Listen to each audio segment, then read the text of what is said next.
드디어. 하지만 서태후는 죽기 전에 후사가 없던 광서제의 뒤를 이을 인물을 미리 지목해 놓았습니다. 드디어 푸이가 나오나요? 네. 드디어. 2시간 반 만에 푸이가 나와. 귀엽죠? 애기다 애기.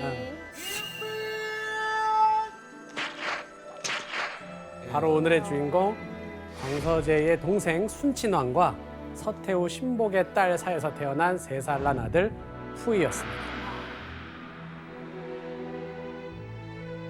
근데 마법지 씨, 3살이면 어려도 너무 어린 나이잖아요. 그렇죠. 그래서 푸이가 이제 즉위식 때 울음을 터뜨렸다고 해요. 그래서 푸이의 아버지였던 이 순친왕은 곧 끝나니까 이제 곧 마친다, 곧 끝난다라고 계속 시기 곧 옆에서 끝난다. 사실 그 얘기를 들은 밑에 이제 신하들이 왜 황제 즉위식에서 재수 없게 곧 끝난다 이렇게 얘기를 하냐. 그래서 이미 어떻게 보면 그때 왕조의 멸망을 좀 예언을 한 것이 아닌가라는 그런 이야기도 있었던 거예요. 애기가 당연히 저러지 뭘. 자, 아무것도 모르는 3살의 어린 나이에 푸이는 청나라의 마지막 황제인 선통제로 즉위했습니다. 물론 그가 마지막 황제가 될 줄은 그도 처음에 몰랐겠죠. 하지만 어린 나이였던 탓에 아버지 순친왕이 대신 섭정이라는 걸 합니다. 그리고 3년이 지난 6살 무렵 푸이는 인생이 바뀌는 한 사건을 겪게 되는데요. 어느 날 양심전의 한 방에서 효정 경황후는 창문 근처에 앉아 손수건으로 눈에서 흐르는 눈물을 닦고 있었다. 그녀 앞에는 한 땅딸만한 노인이 붉은 카펫 위에 무릎을 꿇고서 눈물을 흘리고 있었다. 나는 두 사람이 왜 우는지 이해할 수 없어 어리둥절한 채 황후 옆에 앉아 있었다. 네, 이날은 선통제 푸이의 황제 제위 마지막 날의 일이었습니다. 그렇지. 선통제 푸이는 이날을 마지막으로 해서 첫 번째로 맡은 황제 자리에서 쫓겨나게 됩니다. 안 됐다 근데 뭐 해보지도 못하고. 푸이가 첫 번째로 황제 자리에서 물러나야 했던 사건, 바로 혁명 세력에 의해서 청나라가 무너진 그 유명한 신해혁명이 일어난 겁니다. 신혁명 많이 들어봤어.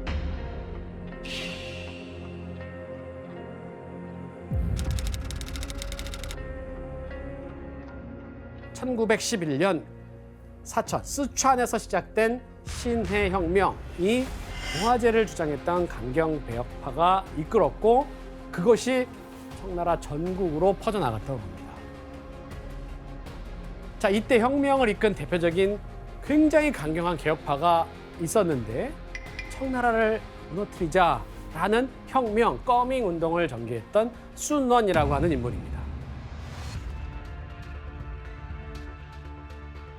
자, 순원은 민족, 민주, 민생을 뜻하는 일명 산민주의를 주장했죠.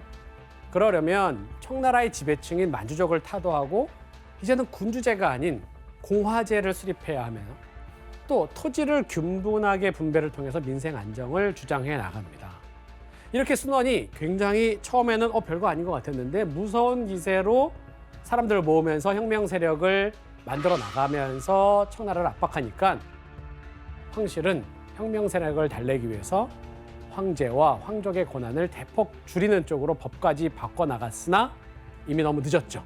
민심은 사그라들지 않았습니다. 교수님, 그러면 청나라 황실이 지금 완전 코너에 몰린 상황인 것 같은데 뭐 다른 방법은 없었어요? 결국 청나라 황실은 한 인물에게 군대권을 이제 위임하면서 상황을 좀 수습해 볼까라고 맡기는데요. 북양군이라고 하는 이름으로 병사들을 영입해서 이끌고 있던 한 명의 장수가 있었는데 이게 바로 위안 스카이가 등장하게 되죠. 미국 이름이네 스카이. 보니까. 하늘이 형 같은 거예요. 그래서 위안 스카이는 순원과 협상에 들어갑니다. 이때 위안 스카이의 협상 조건의 변화를 가져오는 대단히 중요한 사건이 발생합니다. 순원이 혁명 세력을 이끌고 난징에서 1912년 1월 1일 공화제를 바탕으로 하는 중화민국 임시정부를 수립한 거예요. 이때 중화민국 임시정부에서 사용하던 5색기가 있었어요. 5가지 색깔. 빨강은 한족, 노랑은 만주족, 파랑은 몽골족, 하얀색은 회족, 검정은 티베티인을 가르치고 있습니다. 순원은 임시정부의 최고 지도자격인 임시대총통의 자리에 올라가요. 자, 이때 위안스카이는 협상을 일시적으로 잠깐 중지하면서 순원 세력을 압박해 나가는데 왜 순원은 그 기세를 이끌고 가지 못하고 갑자기 압박을 받는 위치로 갔을까요? 힘, 힘. 그 당시에 힘은 군사. 군사력이죠. 순원 세력은 이제 혁명으로 사람들을 이끄는 이념은 좋았지만 힘이 없었던 겁니다. 장기전으로 가면 불리한 거죠. 위안스카이는 그럼 이 상황을 좀 협상을 좋게 이끌었나요? 자, 중화민국 임시정부가 세워지자 위안스카이에게는 또 다른 속에 있는 야망, 야심이 꿈틀거리면서 올라오게 됩니다. 당신에게 중화민국 임시정부 대총통직을 양보하겠소. 이제 제대로 된 협상을 시작하겠소? 이제야 얘기가 통하겠군. 자, 위안스카이가 이 짧은 대화에서 바란 게 뭔지 알겠어요? 네. 권력을 지금 본인이 가져가겠다는 거 아니에요? 아, 맞아요. 결국 이 삼민주의 사상에 입각해서 공화정 정부로 탄생한 중화민국일은 굉장히 엉뚱하게도 위안스카이에게 그 대총통의 지위가 훅 넘어가게 그 생뚱맞아 너무. 교수님 그러면 지금 청나라와 그 황제인 푸이는 어떻게 되는 거예요? 대총통 자리를 약속받은 이제 위안스카이는요. 네. 혁명 세력과의 협상대로 268년 동안 이어져 내려온 청나라의 멸망을 확정지었어요. 그리고 마지막 황제였던 푸이 역시 단 3년간의 짧은 제의를 끝으로 6살의 나이에 황제 자리에서 물러나게 됩니다. 청나라가 없어졌으니까. 자, 이때 위안스카이는 마지막 황제인 푸이를 내쫓는 대신에 줄 건 줍니다. 매년 중화민국 정부가 푸이한테 청나라 1년 예산의 17분의 1 수준인 400만 냥의 돈을 지원해 주겠다라는 것을 제시하죠. 그렇게 많이 줘요? 왜 이렇게 많이 주지? 왜냐하면 황제의 품위 유지비가 필요할 거 아니에요. 그 자금성에서 살려면 혼자 사는 게 아니잖아요. 품위 유지비 어마어마하네. 17분의 1이면 근데 너무 많잖아요, 양이. 그쵸, 나라 예산이 네. 17분의 1이면. 그리고 완전히 쫓겨난 건 아니라 자금성이라고 하는 울타리 안에서 나가지는 못하게 만들어 놓고 그 안에 갇히게 만들어 놓은 거죠.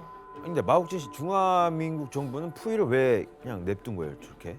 초반에는 안정이라는 게 필요하다 보니까 급진적인 사상으로 바로 황제를 처형을 하면은 이제 민심도 동요를 할 수 있겠고 혼란을 막고 또 민심도 얻었던 거죠. 그치. 왜냐면 또 보수적인 사람들도 있으니까.